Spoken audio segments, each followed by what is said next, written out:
Nā kaupapa kaunihera i nei, tērā te tokono Māori e tono ana mō ngā tūranga tūru Māori e rua ki te kaunihera o Whangarei.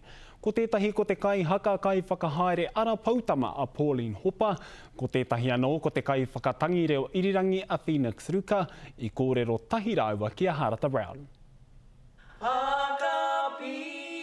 Me he korokoro tui.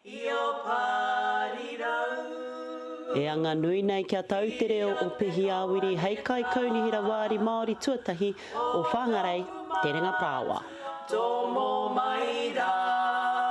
Ko te oranga o te iwi Māori o konei, koina te mea nui kia hau, kātahi. Ka rua ko te oranga o ngā whānau. Ko tēnei taku pāpa ko te tuhi mārei kura rewiti tōna ingoa. Ko tōna no kapa ko hātea, koia hoki te awa e rere nei I Whangarei. Hei tā hopa e āwangawanga nui ana ia ki te oranga tonutanga o tōna no awa.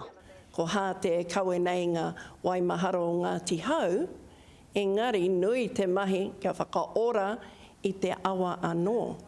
Our river, our awa matua is paru. And there's no other word for it, it's paru. Ka toro ngā wai o hātea, waho mai o Pihi Awiri marae ki hihi aua nei.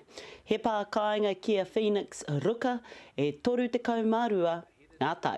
There's such a need for young Māori to start putting their hands up for these leadership roles. It was my whānau that kind of bestowed this upon me. So there's a couple of portraits here of Oku Mātua. He kai pāho, he kai ako Māori, he kai whakau hākinakina Māori ki Sport Northland. Hei tā ruka koia te kai takawaenga mai te hunga tai tamariki tai atu rā ki te hunga tai pakeke.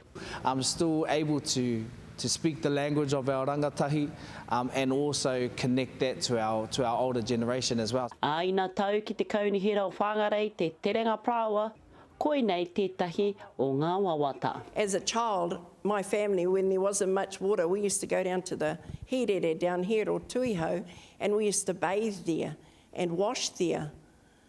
You couldn't do that now.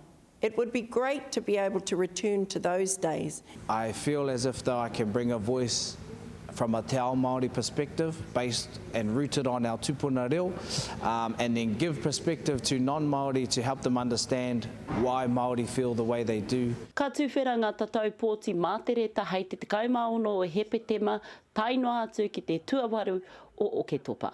Harata Brown, Te Karere.